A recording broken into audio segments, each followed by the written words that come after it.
Magandang araw, Pilipinas! May bago tayong balita sa development ng SNR Pangasinan. May 3 linggo na po ang nakalipas noong kinunan ko yung construction site at may konting pagbabago sa lugar.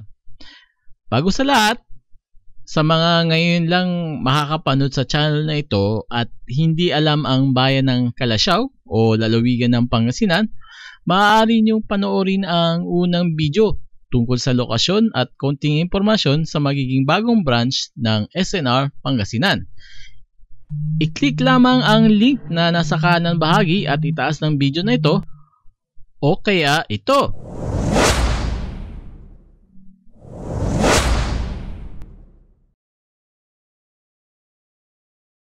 Sa pagpapatuloy, ang obvious na pagbabago na makikita sa harap ng construction site ay ang paglalagay nila ng 40-footer modular containers.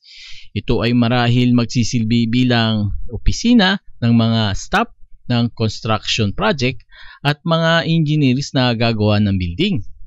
Makikita din sa nakaraan na video, ito ay dating bakod na gawa sa yero lamang. At mukhang inurong ang bakod para may ikalalagyan ng mga container na ito. Ngayon, pumunta naman tayo sa ibang bahagi naman ng construction site. Makikita natin sa video na inihahanda na ang pagsisemento ng mga retaining wall o bakod. Dahil kung mapapansin natin, may mga rebars na ang magiging poste nito.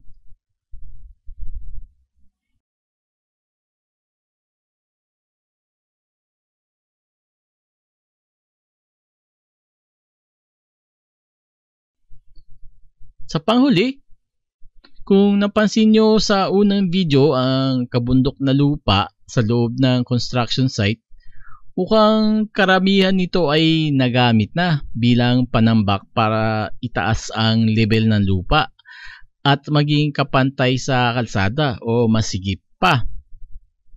Sapagkat ang bayan ng Calasiao ay madalas nababaha sa panahon ng typhoon season. Kung nagustuhan nyo po itong video na ito, i-like at mag-subscribe para mabigyan namin kayo ng update sa developments ng SNR Pangasinan. Tsaka pati na rin ang notification bell. Salamat na marami at hanggang sa muli!